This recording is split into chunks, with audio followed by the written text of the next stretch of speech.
ஐயா, எங்க வீட்டை இடிக்காதீங்க. இருக்கிற ஒரு வீட்டையும் இடிச்சிட்டா நாங்க எங்கயா போறது? எங்கயோ போங்க, ஆனா இங்க இருக்காதீங்க. இது என்னோட இடம். அம்மா, கவலைப்படாதீங்க. சாயந்தரத்துக்குள்ள உங்களுக்கு இதை விட பெரிய வீடா நான் உங்களுக்கு வாங்கி தரேன். ஒரு செங்கல் கூட வாங்க வழி இல்லாம இருக்கேன்.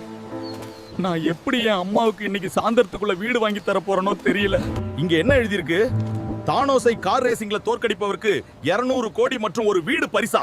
இதோ இப்பவே போறேன். இன்னைக்கு நடக்க போகும் கார் ரேசிங் காம்படிஷன்ல ஒரு புறம் இருக்கிறார் நம்ம கிராமத்தின் நாயகன் ஹல்க். மற்றொரு பக்கம் இருக்கிறார் இதுவரை தோல்வியே கண்டிடாத கார் ரேசிங் சாம்பியன் தானோஸ். ஏண்டா ஹல்க், இந்த ஓட்ட கார் வச்சுக்கிட்டு நீ ஜெயிப்பான்னு எந்த நம்பிக்கையிலடா இங்க வந்த? ஒழுங்கா உன் மரியாதையா காப்பாத்திட்டு இங்க இருந்து ஓடி போயிரு. உனக்கு பயமா இருந்தா நீ ஓடி போ. உன்ன மாதிரி ஆளுங்களை தோற்கடிக்க